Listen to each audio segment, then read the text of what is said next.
Y estábamos entonces conversando que el señor Antonio, además de ser testigo de ese gran acontecimiento del año 1975, también proviene de una familia de médicos, especialmente del doctor Luis Rasetti, quien fue un gran amigo del doctor José Gregorio Hernández. La diferencia es que Luis Rasetti, por ser neopositivista, por tener una visión, digamos, especial sobre la fe muy clara, un hombre, pudiésemos decir, no creyente, pero que hay destellos, experiencias que delatan alguna, digamos, intuición interna, que yo creo que esa experiencia maravillosa de la medallita se me quedó grabada en el corazón. Cuéntanos un poco, señor Antonio, tu experiencia primero con el doctor José Gregorio Hernández y después, por favor, háblame de la experiencia del doctor Luis Rasetti. Bueno, yo empecé a conocer a José Gregorio a través de mi abuela. Mi abuela tenía 19 años cuando el doctor Hernández muere, pero mi abuela tocaba guitarra clásica. Entonces, en la casa de los Rasetti siempre habían actividades los fines de semana y por supuesto el doctor Hernández, que estaba muy cerca de Luis Rasetti, pues era uno de los invitados a esas tenidas, pues a esas cosas culturales. Como todos sabemos, el doctor Hernández tocaba piano, tocaba violín, era un hombre bastante alegre, a pesar de que era a veces medio triste porque tenía sus problemas de que él quería ser sacerdote y no podía lograrlo, pero yo pienso que eso no era que no lo podía lograr, sino que es que Papá Dios o la Divina Providencia o quién sabe que le trancaba el camino para que él llegara a ser sacerdote, porque su verdadero sacerdocio era la medicina, era la asistencia a los enfermos y aquel amor que él ponía para tratar a todas aquellas personas con una medicina tan incipiente como la que existía en esos años que ellos ejercieron. Prácticamente mi tío Luis y él fueron dos puntas de lanza de la medicina que hicieron cosas que a nadie se les ocurrió y bueno, por eso fueron prácticamente los padres de la medicina venezolana en el desarrollo de su historia. Indudablemente que fueron dos personas totalmente antagónicas. Tuvieron grandes discusiones en la academia, tuvieron grandes discusiones personales entre los dos. Hasta se especuló que había demasiado problema personal entre ellos. Ese problema personal yo pienso que no existió jamás. ¿Por qué? Porque había algo muy importante entre ellos dos. Era el respeto. O sea, José Gregorio respetaba a Luis y Luis respetaba profundamente a José Gregorio. Estamos hablando de Luis Rasetti, ¿verdad? Estamos hablando de mi tío Luis Rasetti, el hermano de mi bisabuelo. Ok. De mi bisabuelo Ricardo. Luis era un hombre, vamos a decir, creía en la evolución, creía en las doctrinas de Darwin en aquel momento, y José Gregorio era profundamente espiritual. José Gregorio tuvo unos detalles muy importantes con Luis. ¿Y qué pasaba? Cuando él llegaba al Hospital Vargas toda la mañana, de manera, vamos a decir, un poco escondido, le metía en la bata, en el bolsillo de la bata a José Gregorio, a Luis, una medallita. Todo el mundo pensó, bueno, Luis, que era libre pensador, era agnóstico, era esto y lo otro, bueno, iba a regalar la medallita. Cuando se metiera la mano en el bolsillo y encontraba la medallita, se la regalaba el primero que encontraba. Pues eso no sucedió así. En un gancho que él tenía bastante grande, de esos parecidos a los ganchos de los pañales de los niñitos, cuando se usaban los pañales. Eso los usé yo, por ejemplo, No, y yo no soy tan antiguo. No, yo también. Pañales de tela y con Pañales gancho de con tela con un alquiler. gancho. Pero este era un gancho muy grande, porque yo llegué a ver el gancho con todas las medallitas. ¿Por qué? Porque Luis las metía y Luis las guardó. Ahí, cuando usted me cuenta esa anécdota, Ajá. como que el hombre no era tan incrédulo, ¿verdad? No, es que yo creo que el respeto que Luis sentía por José Gregorio era de tal tamaño que también hay algo que es anecdótico. Cuando José Gregorio se muere, que empieza la gente a ponerle plaquitas y gracias por los favores recibidos en la tumba que estaba en el cementerio del sur, Luis Racetti se muere en el año 36, más o menos, casi 15, 17 años después de José Gregorio. Y bueno, y en la tumba de Luis Racetti empezaron a aparecer las plaquitas también, antes de que mi tío Luis lo pasara para el Panteón Nacional. Y yo no sé si mi abuela guardó alguna plaquita de esas, pero yo la estaba buscando en la casa y no la he conseguido. Pero hasta ese punto, tú te das cuenta de que José Gregorio, como tenía un especial cariño por Luis y un respeto impresionante, Luis también, pues, o sea, Luis reaccionó guardando aquellas medallas y se las dejó a el doctor Marcel Granier. ¿Por qué? Porque el doctor Granier vivía con su padre al lado de la casa de Luis Racetti, y como Luis y su esposa no tuvieron hijos, prácticamente el hijo que no tuvo Luis fue Marcel Granier. Tan es así que Marcel Granier, el doctor Granier, le decía a Luis Racetti Papa Luis. Y por supuesto, entre el doctor Granier y mi mamá y mi abuela y mi familia. Racetti muere mucho después que... Sí, porque José Gregorio muere en el año 19 y muere en el año 32. O sea, muere como 12 años después.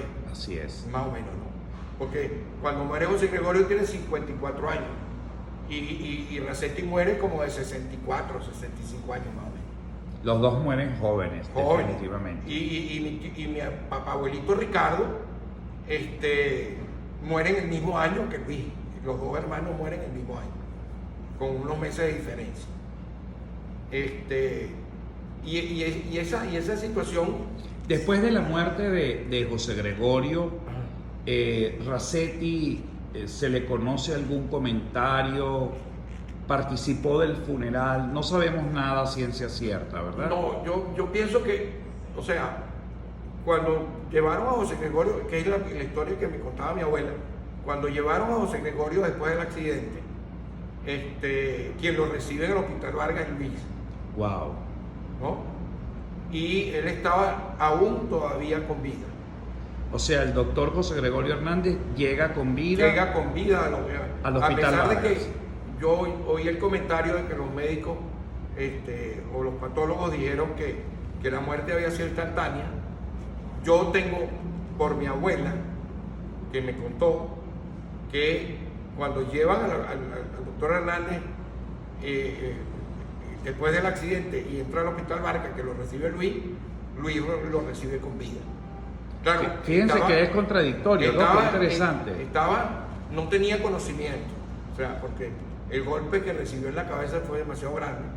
O sea, realmente tenía un golpe muy grande y no se pudo hacer nada. De hecho, los patólogos hablan de que el lado derecho del doctor José Gregorio Hernández está resquebrajado, está roto, sí. Sus huesos, y luego después hablaban de dos cosas: una malformación de alguna manera en los pies, que creo que no eran de la misma dimensión. De la misma dimensión, y luego tenía aquí, por la cantidad de cosas que cargaba, también tenía una hendidura en una de las clavículas. En una de las clavículas. Ajá. Eso creo que se lo escuché al cardenal decirlo en estos días. Una cosa que sucedió en el cementerio venerable. ¿Dónde estaba Luis Racetti en estos momentos enterrado? En el Panteón Nacional. En el Panteón Nacional. Ahí lo pasaron al Panteón. Y cuéntanos algo, ¿qué sientes tú?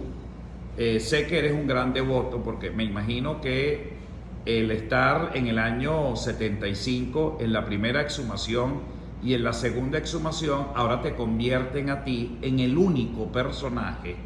Eres el único personaje que han estado en las dos exhumaciones del doctor José Gregorio Hernández. O sea que no hay otro personaje, el señor Antonio Moreno Castillo, ha sido prácticamente el primer personaje de la historia venezolana que está en la exhumación dos veces. En dos momentos, además sí, con una diferencia enorme, desde el año 75, 45 de 45 años, y has tenido la gracia y la bendición de poder ser testigo. ¿Y eso qué sentiste tú ahorita cuando estuviste en la exhumación de días pasados? Mira, yo sentí una gran emoción porque, te voy a decir por qué, porque en el año 75, cuando yo era jefe civil encargado de Candelaria, yo llegué a ese cargo de una manera fortuita.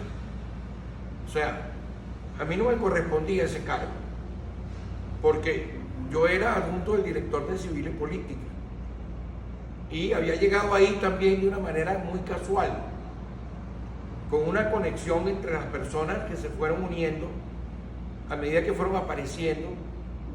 Y hay un momento que me dice Diego Arria, que era el gobernador de Caracas: mira, encárgate de Candelaria porque la jefe civil tiene un problema con el partido y el partido no encuentra a quién poner. Encárgate mientras tanto. Y yo voy y me encargo mientras tanto. Y resulta que a los 2 meses me entero de que están trasladando los restos del Cementerio General del Sur a la iglesia de la Candelaria. Cuando me mandan a llamar que fuera para la sacristía, pues. Cuando yo llego me encuentro otra gran sorpresa, que Carlos Travieso, el patólogo en ese momento de lo que se estaba haciendo, era una persona muy relacionada con mi familia. Quería muchísimo a mi abuela, a mi mamá, a mi abuelo Castillo, que se había muerto en el año 46, y no solamente eso, sino que tenía una amistad conmigo a pesar de la diferencia de edad. Nosotros cada vez que nos encontrábamos con mucho cariño y comentamos en la sacristía que bueno, que qué casualidad que él era el patólogo y yo era el sobrino de Luis Racente, que me estaba tocando certificar la inhumación. Entonces, claro, porque cuando se metieron los restos en el Moisés, ese que el cardenal le lo llama Moisés, y nosotros en aquella época le decíamos una urna, porque era una urnita, recuerdo que le pusimos una cinta blanca, Monseñor Lebrun y yo, que era el arzobispo coadjutor de Caracas, no era cardenal todavía, y él firmó sobre la cinta y yo también.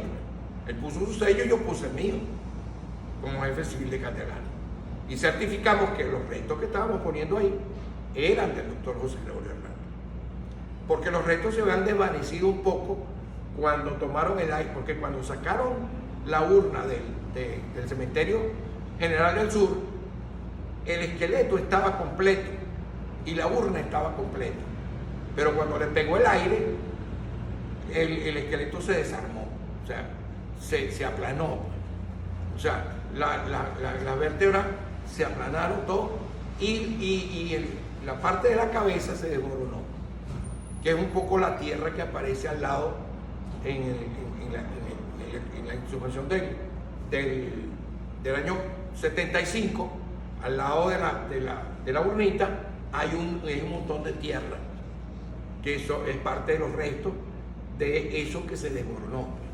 Eso lo metimos primero dentro de la urnita, después se le puso un velo encima, primero se le puso un plástico, porque la tierra estaba muy húmeda, y después se le puso un velo eso del cáliz, que se usa para las misas. La ropa de José Gregorio Hernández, con que fue enterrado, nunca se recuperó.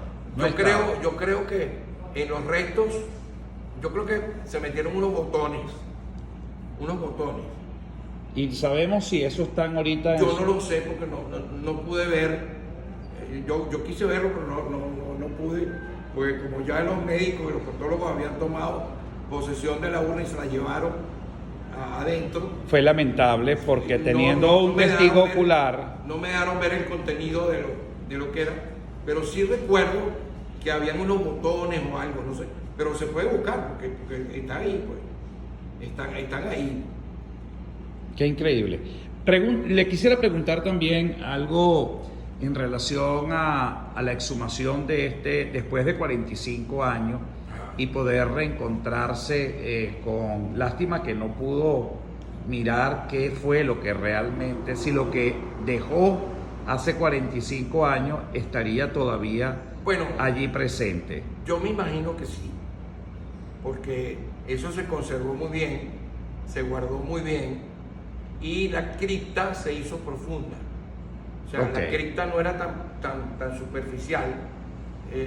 No sé si se pudieron dar cuenta que cuando la abrieron, la urna estaba muy abajo. Así es, ¿ves? Así es. Entonces, eso se hizo con intención y las paredes de la cripta eran bastante anchas. Las medallitas de José Gregorio al doctor Rasetti. Bueno. Está en posesión de este Yo pienso personaje. que está en posesión de los hijos de Marcel Garnier, ¿no? Porque yo las vi en la casa del doctor Garnier, en su escritorio. Varias veces que fue a su casa con mi mamá, y yo veía, y él me hablaba de esa medallita. Y cuénteme algo, ¿quién fue el doctor Rasetti? ¿Cómo te criaron a ti desde chiquito en esa imagen del doctor Rasetti? ¿Cómo tú miras al doctor Luis Rasetti? Ya sabemos, digamos, el espesor como académico, como científico, como médico, de esos grandes gigantes que ha tenido este país maravilloso, al lado de José Gregorio Hernández y luego al lado de otra multitud de personajes que han hecho de este país algo maravilloso. Pero ¿cómo recuerdas tú la memoria del doctor Luis Rasetti? Mira, en mi familia, mi abuela sembró vamos a decir, dos personajes a los cuales yo he admirado toda mi vida y los he utilizado como ejemplo, que fueron mi abuelo Castillo, Antonio José Castillo, el esposo de mi abuela Castillo y de mi abuela Rasetti, y el doctor Hernández, ¿cómo se llama? Y el doctor Hernández, y Luis Rasetti. ¿Por qué? Bueno, porque mucha gente, y durante toda la historia,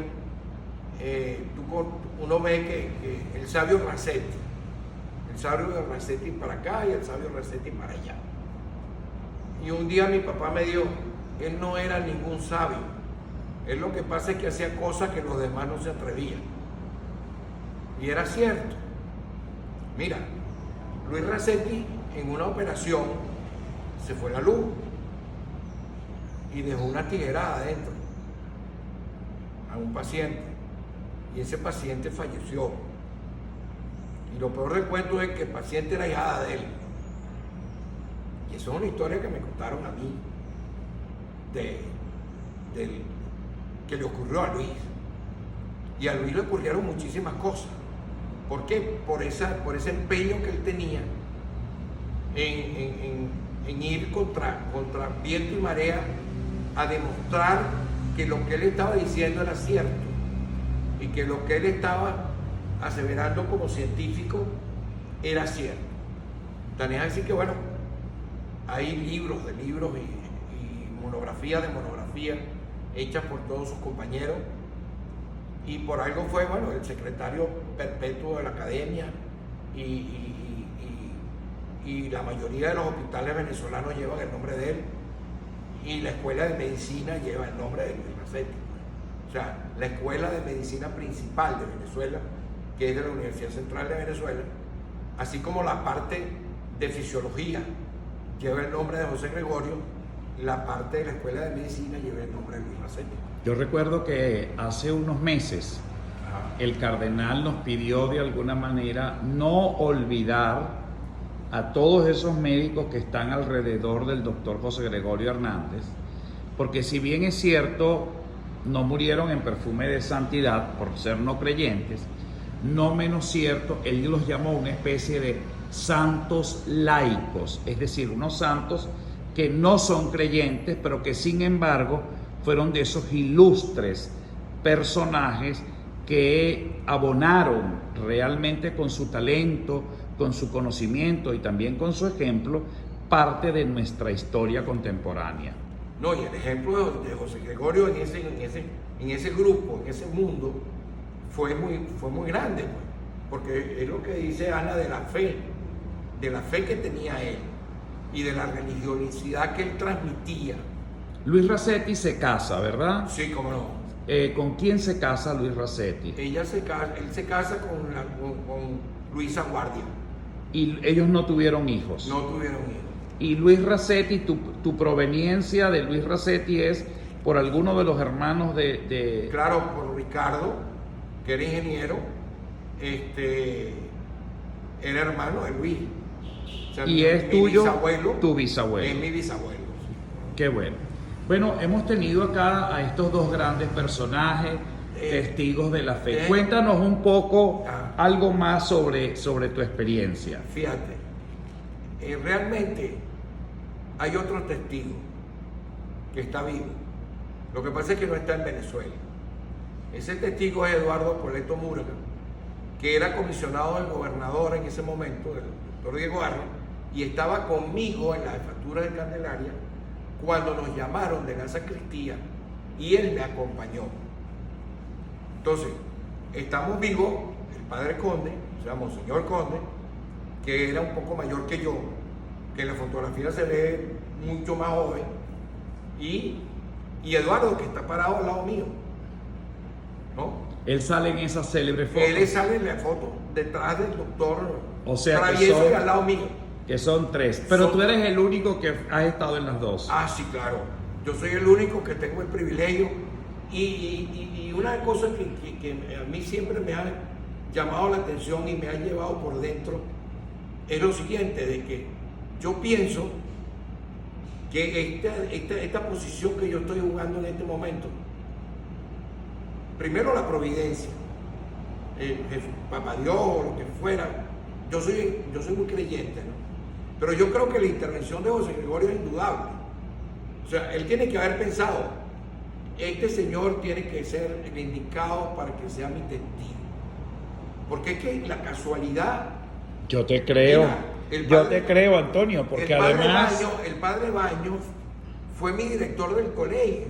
¿Quién era el padre Baños? Mira, el padre Baños era un individuo, primero que era muy rígido, era muy bravo, era muy fuerte, pero era un gran amigo. Nos consentía, era amigo de todos nosotros, a pesar de que nos trataba muy fuerte, pero nos exigía mucho como estudiantes. Yo conocí al padre Baños, yo tenía 7 años, 8 años, cuando él llega al colegio. Mira, hay una anécdota que tengo del padre Baños así, para que veas cómo era él. Mi mamá me compra ese año en el colegio, no sé si era el 1, el 2, el 3, el primer grado, segundo grado, las camisas de caqui que usábamos en el colegio. Pero mamá compró una camisa de caqui que no era. Y por supuesto, cuando yo fui a otra clase, me sacaron de la clase porque no tenía la camisa que debía tener. Mi mamá llama al padre Baños y le dice, bueno, está bien, yo le voy a comprar la camisa a Antonio José, será mañana porque hoy no puedo y tal que si yo, y entonces no va a ir para el colegio mañana. Bueno, está bien que no vaya para el colegio mañana. El padre Baños trajo el teléfono. A las 8 de la noche suena el timbre en mi casa. Y era el padre Baños. Traía 3 camisas de bajo brazo. Y se sentó en el salón de mi casa y le dijo a mi mamá y a mi papá, Antonio no tiene la culpa que tú te hayas equivocado comprando la camisa. Tómala, aquí está. Él no tiene la culpa, tiene que ir para el colegio mañana. Y él había ido a mi casa con el padre Marco Tulio, el hermano Marco Tulio, que era el profesor de segundo grado. Ese era el padre Baños. Y no era conmigo nada más, era con todo el mundo. A mí un día se me ocurrió que yo iba a ser sacerdote. Y mi papá estaba muy convencido porque como su abuelo había sido sacerdote, porque había enviudado a los 27 años, y sus hijos se los había dejado a la mamá, al mamá y al papá de su esposa, y se ordenó sacerdote, y después fue párroco en Santa Inés, en Cumaná, y después en San Antonio de Maturín. A mi papá le parecía muy bueno que yo fuera sacerdote. Volvió a sonar el timbre. ¿Quién era? El padre Baños. Se sentó en el salón de mi casa y le dijo a mi papá, mira, Antonio es muy bueno, pero Antonio no tiene condiciones para ser sacerdote. Y él se va a dar cuenta. No te preocupes, que no vas a ser sacerdote. Y así fue. Y yo no fui sacerdote. Qué bueno. Y él lo decía, y después yo, cuando hubo un incidente con una persona muy allegada a nosotros que tuvo un problema de una enfermedad, y yo fui a hablar con el padre Baños ahí en Notú, y yo me monté en un autobús que me dijeron que era un autopullman y resulta que era un carrito propuesto de eso de la avenida Urdaneta, ¿no? Y yo me voy un viernes en la tarde para regresarme un domingo hasta Inotú para hablar con el padre Baños. Y llego allá y el padre Baños me recibió, que no te quiero ni contar, porque yo tenía varios años que no lo veía. Me enseñó toda la obra que había hecho, las casas, la biblioteca, la estatua que había traído, todo, el santuario, todo. La emoción del padre era increíble. Almorzamos juntos, tuvimos como 4 horas hablando. Y yo me monto en el autobús y me regreso. Y empiezo a sentir unos dolores horribles. Resulta que me operan de un cáncer en la vejiga. Si yo no me monto en ese autobús y voy hasta Inotú, yo estuviera muerto hace años. Wow. ¿Me entiendes? Claro que te entiendo. O sea, es una cosa que... Yo quería preguntarte, ya que estamos casi que rondando los 30 minutos, Antonio, tú eres un hombre creyente y me lo has repetido en múltiples ocasiones, Sí. pero además eres un hombre que te puedes definir como muy inquieto. Has tenido una lucha interior muy grande, Sí. porque definitivamente, si algo en lo poquito que tengo conociéndote, es que eres un hombre persistente, y eso ha sido muy exitoso, porque definitivamente no hubieses podido hoy estar aquí, y mucho menos en la exhumación Claro. del día del doctor José Gregorio Hernández, si no buscas como el papel de Zaqueo, que insistentemente se sube a un árbol, aunque sea para que el Señor lo vea pasar, porque él era bajo de estatura, Exacto. que no es tu caso. Ahora, tú eres un hombre de fe, y todos estos acontecimientos son una clara invitación para que los venezolanos podamos de alguna manera echar una mirada a nuestro pasado, y especialmente a estos grandes personajes que, más allá de haberlos oído nombrar, no conocemos su vida y sus obras. De José Gregorio Hernández lo habíamos hablado anteriormente con nuestra querida amiga la señora Ana Herrera, y habíamos de alguna manera entendido que la vida de José Gregorio Hernández se conocía poco, aun pudiésemos decir que la devoción era muy grande.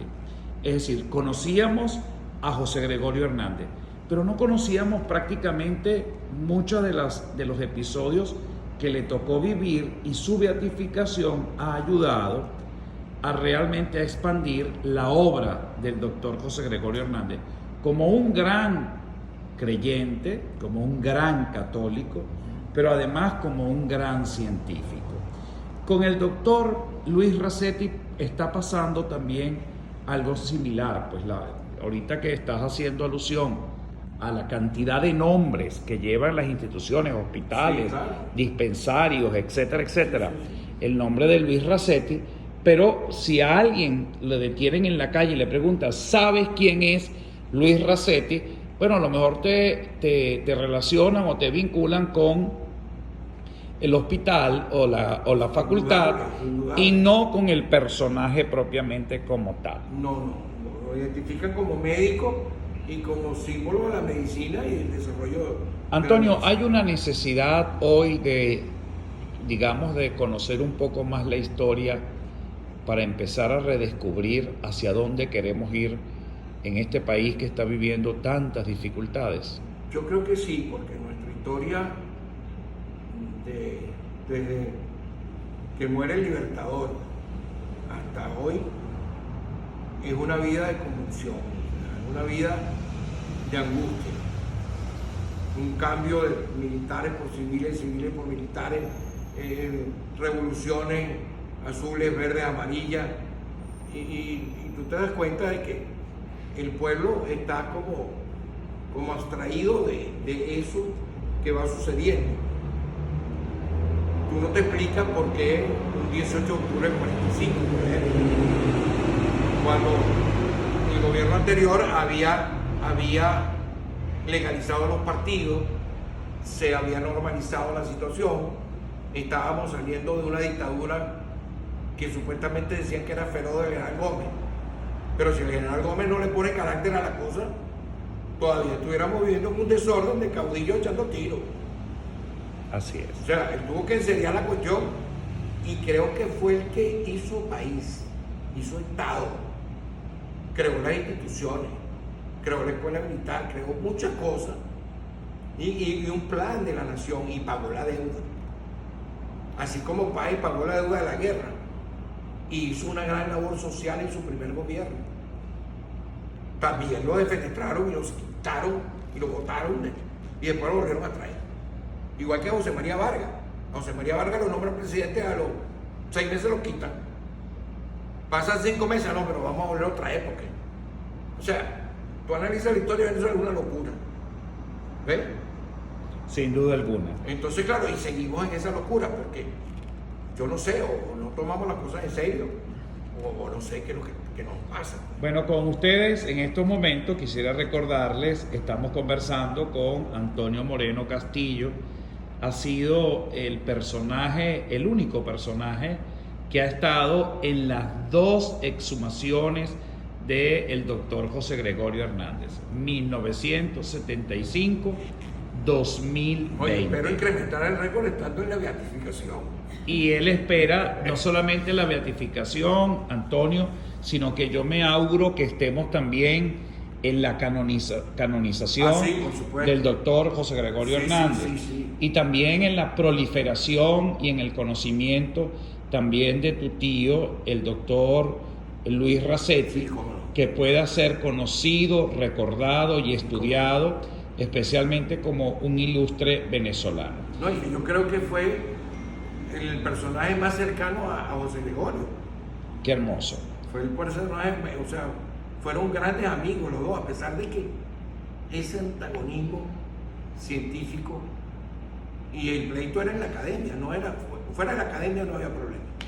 Qué bueno. Entre ellos dos. Con ustedes, Ana Herrera Carballo y nuestro querido amigo Antonio Moreno Castillo.